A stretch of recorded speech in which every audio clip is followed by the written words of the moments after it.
The Cleveland Cavaliers are off to the best start in franchise history as they pursue championship number 2. The Stars are getting a lot of praise, and rightfully so. They've been phenomenal this year. That said, one of the biggest reasons the Cavs have managed to dominate this year has been the play of the bench. They were pretty solid prior to the All-Star break, but have taken things to a new level after the acquisition of DeAndre Hunter. But before we dive into just how vital Cleveland's bench has been to their success, do your boy a favor and smash that like button, subscribe to keep the Cavs coverage coming, and hit that notification bell so you never miss out on a beat. Alrighty. Let's dive in. Let's start with a man that has recently started to scorch the twine once more, and that, my friends, is Sam Merrill. Sam Merrill began this season off pretty inefficiently. There is no way to sugarcoat that. Prior to his career-high outing against the Dallas Mavericks back on January 30th, Merrill was completing a very disappointing 37.2% of his field goals, including an icy 32.8% from three-point range. He just could not find the bottom of the net whatsoever, and it led to many frustrating nights. I won't lie to you. I myself was starting to wonder whether or not he should be benched. And to be fair, it's not as if Merrill wasn't finding ways to contribute in other areas. He was making plays for others, was at the very least managing to find other ways to score, whether it be as a cutter or getting out in transition, where he has scored 1.29 points per possession and scoring around the rim. Still though, his pre-All-Star shooting splits were pretty damn lackluster, as he was completing just 39.6% of his field goals, including 36.1% from distance. Improving, but not exactly what you want to see out of one of your best shooters. But since that explosive performance against the Mavericks, in which he drilled 9 trays, he's been on absolute fire. I mean, he's been cooking with absolute grease. In the 17 games since, Merrill is shooting over 47.1% from the field, and even better than that, the sharpshooter is knocking down a scorching 44.4% from distance on pretty damn good volume, 5.3 attempts per game to be exact. He is drilling them from everywhere. Left corner, right corner, above the break. It really doesn't matter. He's canning them. He has held up nicely as a defender as well. He is limiting his matchups to 43.6% this season. And let's be clear, Sam is not a great isolation defender. He's just managed to hold his own. There are 2 areas in particular that he has genuinely impressed me in though. His screen navigation, in which he's in the 96th percentile, and his ability to chase off the ball assignments, to which he is a really impressive 99th percentile. He does not lose sight of his matchup. Next up, Isaac Okoro. Isaac Okoro's name often sparks debates. Why? Because he was the 5th overall pick in his draft class. That will likely always be hanging over his head.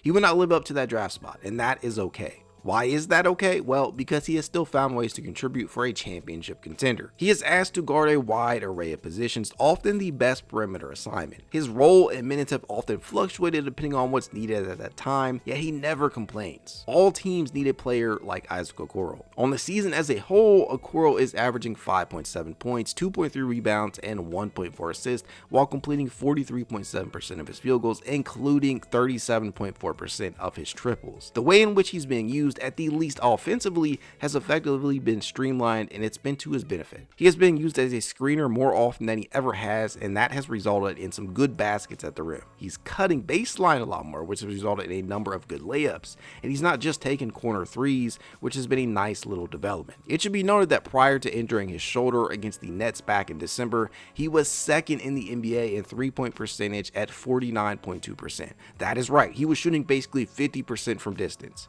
He was often the most efficient start of his career in this aspect, and while the volume will always be relative, knocking down nearly half of your attempts is still impressive in my book and should be seen as making the most of your opportunities. That injury caused him to miss 8 games, and when he did return to the court, it was clear it was still bothering him. In 5 appearances from January 8th to January 16th, Okoro struggled mightily. He was averaging 2 points and shooting 12.5% from the floor, including an absolutely frosty 5.9% from 3-point distance on 3.4 attempts per contest. He just wasn't right. And then would miss another 14 games from January 18th through February 12th. But since returning post All-Star, he is trending upward with shooting splits of 50, 37.5, and 75%. He's rounding back into form after a debilitating AC joint sprain that can often take a while to truly come back from in terms of shooting. Defensively, Okoro remains as impactful as ever. What hasn't been said that I could say about him on that end? As of right now, he is in the 85th percentile in perimeter isolation defense. He is often deployed to shut the water off of a hot matchup, and we've seen him limit the likes of Damian Lillard to 412, Jason Tatum to 410, Jordan Poole to 208, Cam Thomas to 005, and so on. His versatility on that end remains one of the best tools in his bag. He's in the 86th percentile in defensive positional versatility and the 91st percentile in matchup difficulty, meaning Kenny Atkinson can use him to defend multiple positions and tough ones at that. And now, Dean Wade. Dean Wade is often viewed as one of the most important reserves the Cleveland Cavaliers have, and rightfully so. Most of that boils down to his defensive impact. Like Okoro, Wade is one of the NBA's most versatile defenders. He can be deployed against numerous matchups and positions. And I'll have you know that Dean Wade is in the 97th percentile in defensive positional versatility.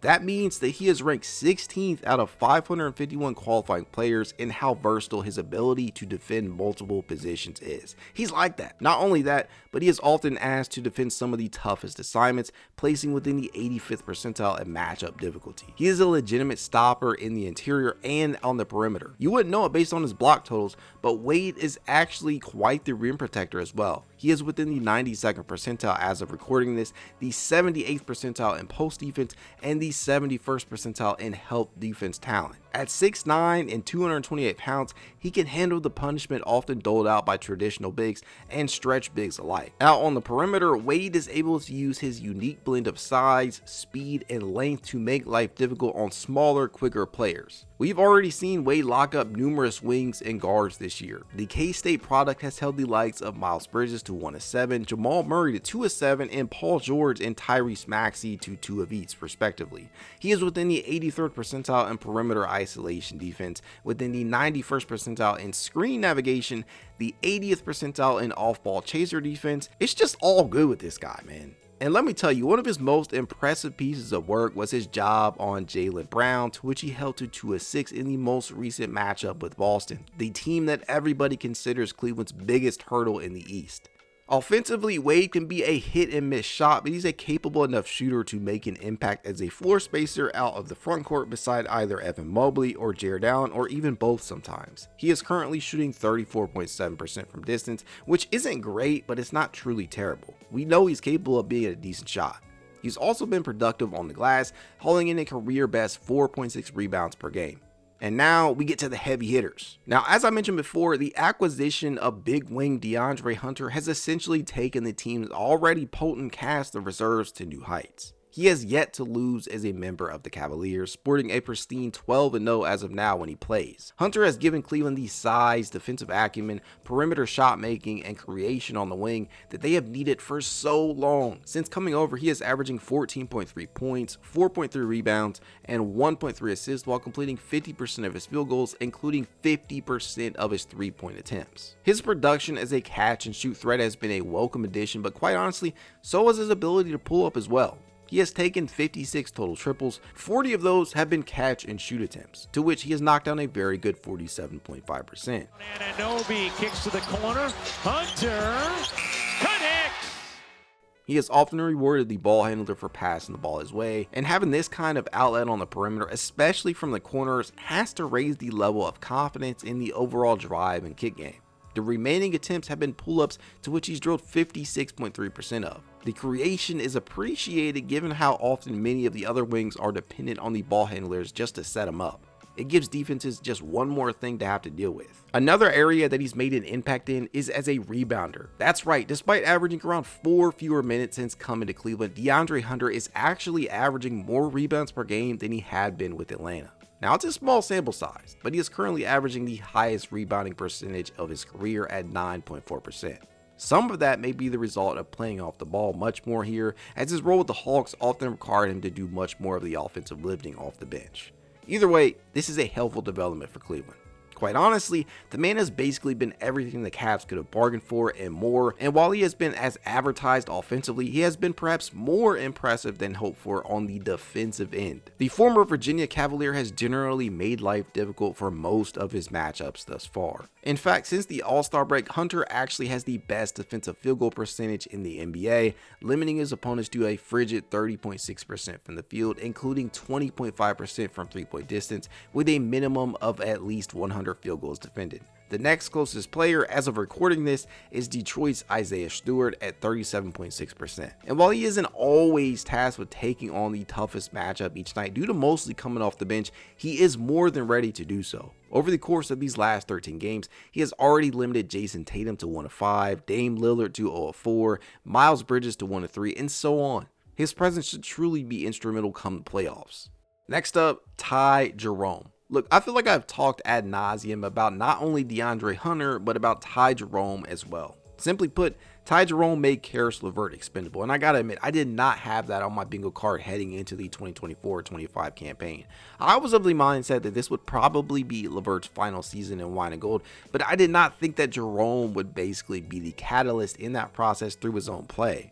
I had always envisioned Jalen Tyson stepping into that role eventually this season, but Jerome has all but dissolved any hopes or dreams of that becoming a reality, and that's not a bad thing at all. It's actually quite the opposite because Jerome has played his role so perfectly that there is often little drop-off in offensive production when one or both of Donovan Mitchell and Darius Garland leave the floor. It's uncanny. Through 60 appearances, he is putting up averages of 11.9 points, 2.6 rebounds, 3.3 assists, and 1.2 steals off the bench in just 19.6 minutes per game. Among players seeing the court for fewer than 20 minutes per game, he has the highest scoring average, the 4th most assists per game, and the 3rd most steals per contest. In fact, Jerome is currently on track to finish the 2024-25 season as a member of the coveted 50-40-90 club with shooting splits of 50.4, 43.8, and 90.2. He would be just the 10th player in league history to accomplish such a feat. I always knew he was a quality shot maker, especially from 3-point distance, but I did not believe he was capable of this level of production. As of recording this, he is 3rd in the NBA in 3-point percentage at 43.8%. And it doesn't just come off the ball. Jerome is a legitimate threat to rise up and drill a 3 on your head off the dribble. On the season, he has canned 41.2% of his pull-up jumpers from range. On relatively good volume too at 1.7 pull-up attempts per contest. He's essentially split his attempts down the middle, with 1.8 coming via the catch and shoot and 1.7 via the pull-up. On the defensive end,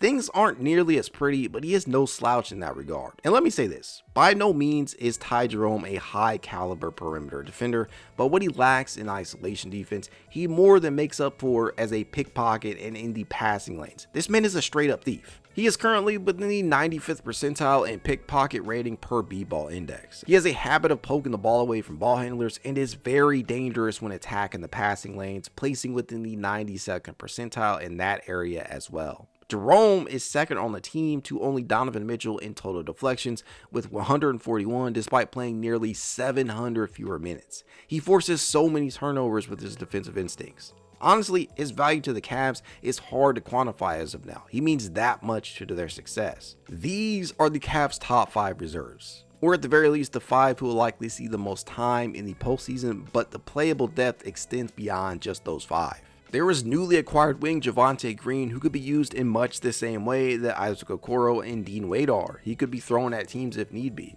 There's Craig Porter Jr., who if not for Ty Jerome would likely be an everyday player. Hell, we just saw CPJ give the Cavs a steady hand to work with the Cavs' most recent game, a victory over the Brooklyn Nets, in which he drilled a half-court heave to spark a furious comeback. Time expires! Banks it in!